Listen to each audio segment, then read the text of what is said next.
Well Together podcast.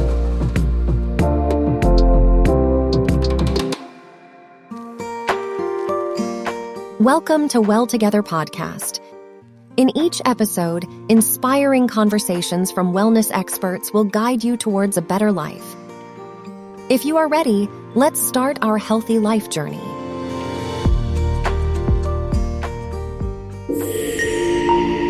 In this episode, we're excited to welcome another esteemed guest, Dr. Jeremy Alford, a respected clinical psychologist with over 24 years of experience.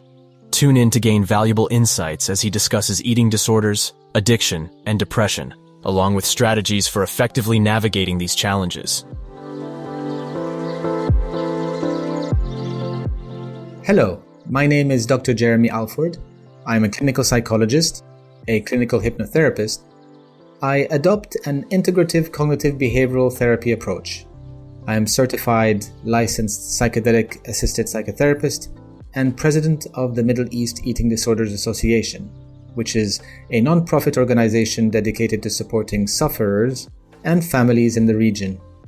I have 24 years of experience in the field of mental health, working with individuals and couples from multicultural backgrounds in different countries.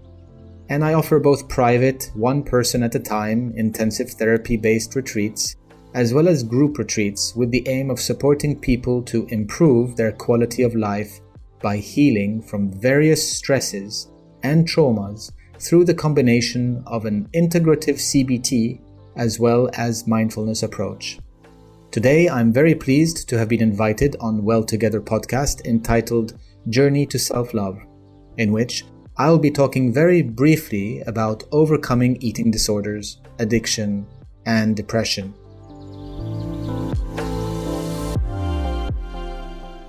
This is a very big topic that we could spend many hours and days discussing because each of these conditions can be quite complex and can be on different ends of a spectrum. And at the same time, they can be comorbid, which means that they can occur together or start with one and lead to another. My objective is to offer you a little bit of insight today, just enough to be of informative use. I am often asked what triggers can lead to eating disorders, addiction, and depression. We have to understand that there can be many reasons why someone can develop an eating disorder, an addiction, or some kind of depression, or any other kind of mental health for that matter. In psychology, we understand that the development of various conditions through a biopsychosocial lens. This means that there are biological, psychological, and social factors or dispositions or predispositions, pressures we can call events that can lead not only to the development but also to the maintenance of these conditions. We call these perpetuating factors that contribute to maintaining the condition and act as barriers to change. A little like putting more wood in a fire that ultimately we would like it to stop burning, and yet we expect the different results. So right now I will name a few possible reasons for each.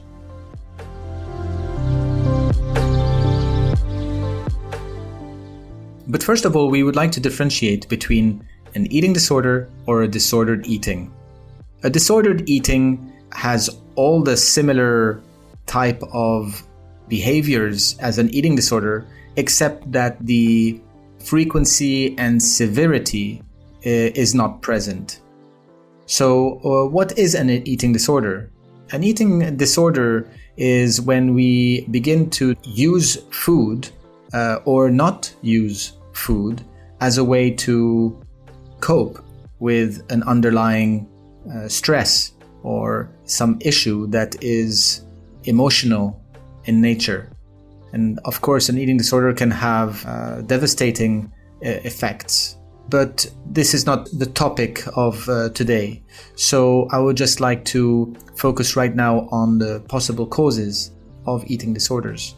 So a possible cause can be genetic, can also be family history, social pressure, and even a diet culture, which can start very young.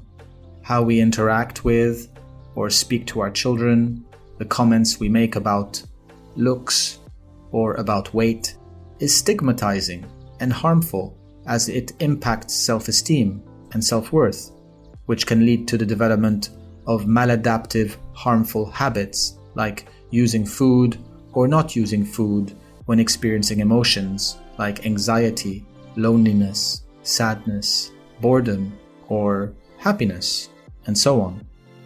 We know that diets are the number one causal factor for developing an unhealthy relationship with food, and it is stigmatizing.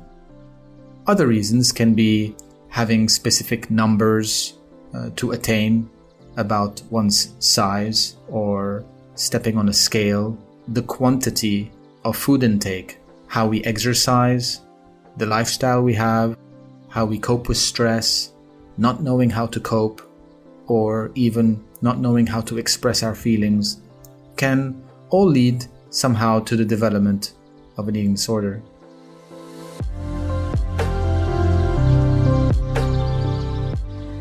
With respect to addictions, this is a big word that encapsulates many different kinds of addictions. We will generally be referring to those behaviors that have a negative, destructive impact on the quality of our life, whether it is cigarette use, alcohol use, substances, sex, gambling. These are examples of behaviors that can have various triggers too. These can be ranged from family history, whether a parent or parents have or have had an addiction, can increase the risk of a child developing an addiction. We also know that trauma can be one of the triggering factors for developing an addiction or substance use, being around other people that can engage in these behaviors, but also stress or fatigue or many other factors. As for depression, this too can have a biological basis for it, possibly as a result of trauma or even intergenerational trauma. So trauma that is passed down from one generation to another is something that can be happening, and it's visceral. Visceral means it's unconscious.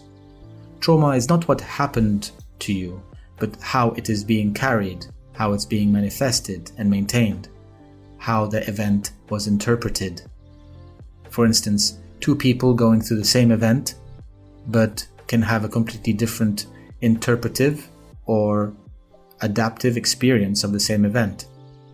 So depression can be triggered by many other sources as well, as, for example, emotional breakup, some challenging life change, or as a result of a loss, or loneliness, or an illness, or an addiction. So as I mentioned before, these can coexist and be expressed in every person differently.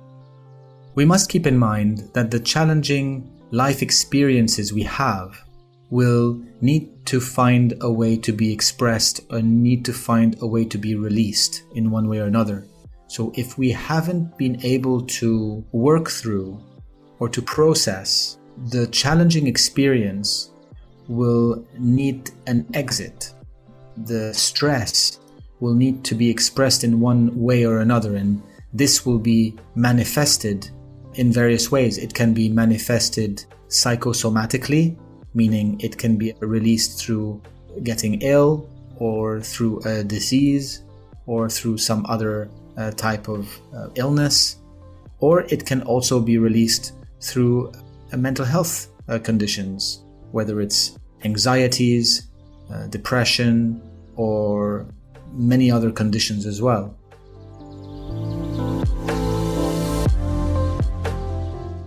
So how can we overcome these? Can self-love help individuals overcome these issues? Well, the simple answer is yes, we can. But it takes going through very specific steps and with the right guidance and the right people and perhaps even the right team and the right setting to make this happen. I am often asked if self-love can help. Surely, of course. But do you think that it is that easy for someone who has poor self-worth? that is not so easy. And so there are steps to work through in order to discover gentle self-compassion. To have the capacity for self-love, one must work on self-worth. And people with an eating disorder or disordered eating, which is less severe, we don't call them an eating disorder. Eating disorder being such as bulimia nervosa or anorexia nervosa or binge eating disorder. And there are many other variants, but these are clinical disorders. But a person with a disordered eating will not be displaying, will not have this clinical diagnosis, but they may present with restrictive type of behaviors or yo-yo diet, or go from one diet to another and be very preoccupied about the way they look, or they might exercise to different degrees. So many people may have a disordered eating without it being an eating disorder. The person who has an eating disorder, their quality of life and their functioning becomes very much affected. A person with an eating disorder or various other addictions like alcoholism or gambling or substance use will have poor, low self-worth. That therefore their capacity for self-love is impaired. So the aim and the process of healing, of psychotherapy or therapy, is to offer a supportive platform upon which a person can learn about the functional role of their behavior, how their behavior is serving in one way or another. And it's important to be able to understand what the functional role is so that we can better understand the treatment pathway in order to assist the person to expand on areas of efficacy, on competency and connectedness, their ability to relate to others in different ways. So in many respects, we are teaching people to build and acquire higher values of life, so that with higher values of life, we have more meaning and we can find and identify more purpose that will serve us in the change that we want for ourselves, and ultimately, gradually, will lead to acquiring more self-love.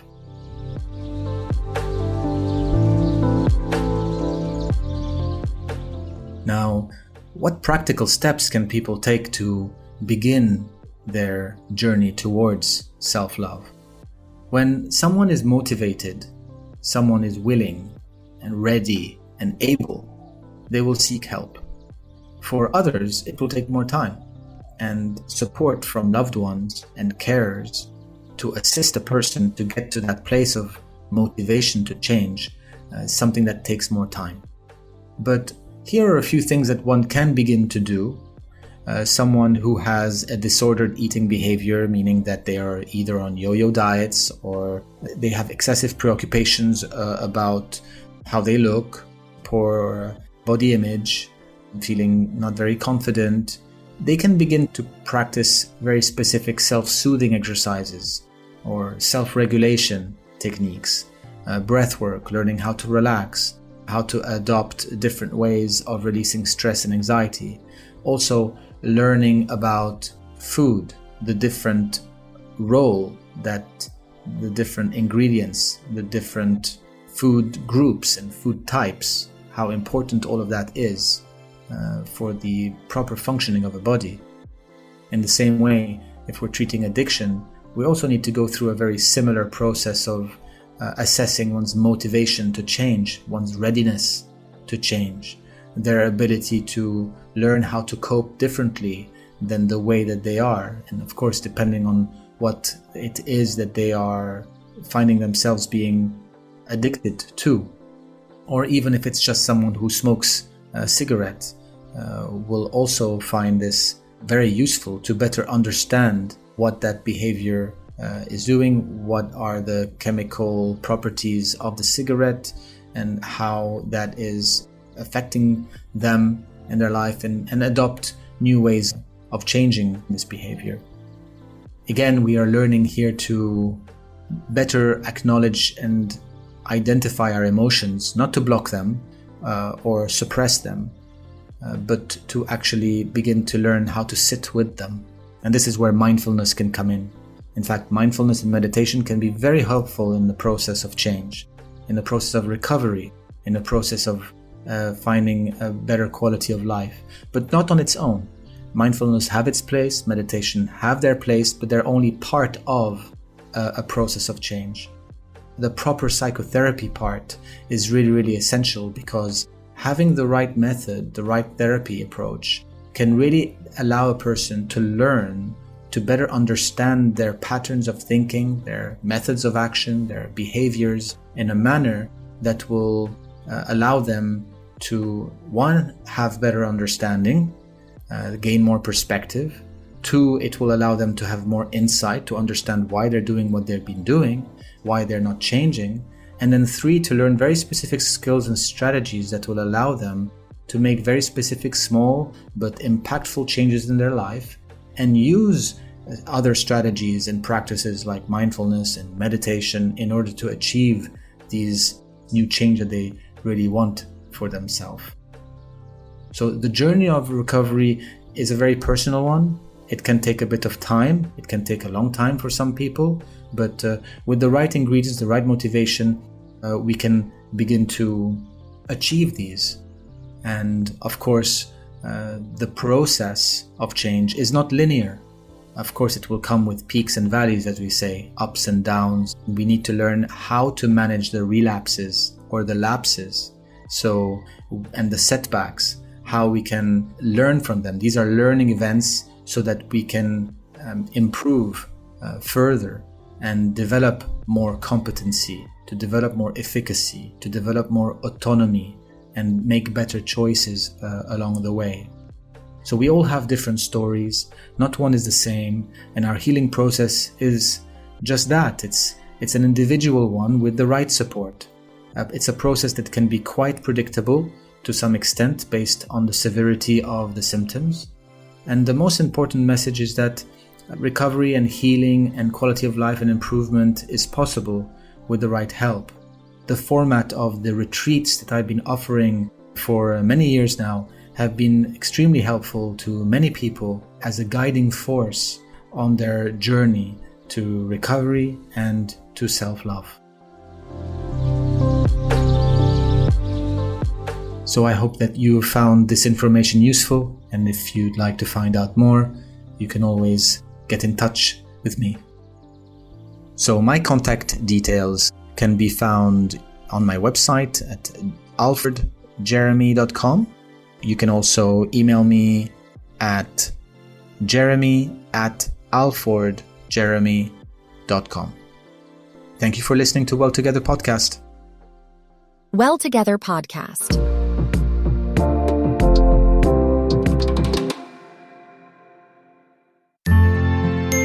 Inspiring stories from TheLifeCo. Let's listen to one of our guests. He talks about his experience at the TheLifeCo Wellbeing Center, on quitting smoking and changing his lifestyle. He reflects on how he lost weight through a healthy diet plan, activities such as yoga and exercise during his stay. If you ever dreamed about giving up smoking, this is an amazing opportunity to do it, because while you're here, you never think about it. But you should start before you arrive. That's the tough part, is the 5 days before you come. Come for 10 days, not 7 days the first time. Do everything, make a total psychological commitment. Try everything, try the yoga. I never tried yoga before. Now I'm pretty cool with it. So yeah, really go for it, and you will be very surprised and impressed yourself by the benefits which you achieve from it. Healthy breakfast now every morning, healthy lunch every day. But in the evening, I'm still eating like a king. So I didn't change everything. And I'm Scottish, so I still drink. I didn't do that. And I still eat meat. So I probably changed about 50% of my diet.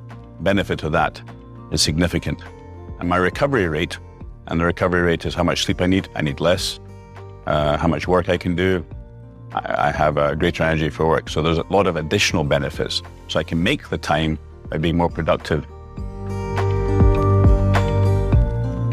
The primary reason for coming here is not to lose weight. The primary reason for coming here is changing lifestyle, is reducing stress, is getting healthier, is exercising. The losing weight is a significant bonus, but it's not the reason for coming, because you'll just put it back on again if you don't do the other things. So why come then?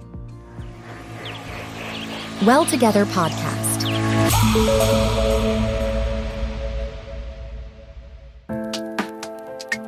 Are you ready to create the best version of yourself? Your transformation journey starts at TheLifeCo. With over 18 years of experience, TheLifeCo Wellbeing is committed to helping you achieve optimal health and well-being with a unique range of programs and retreats. Holistic well-being experiences that promote longevity and meaning in your life await you at TheLifeCo centers in Bodrum, Antalya, and Phuket. Visit thelifeco.com today to start your wellness journey.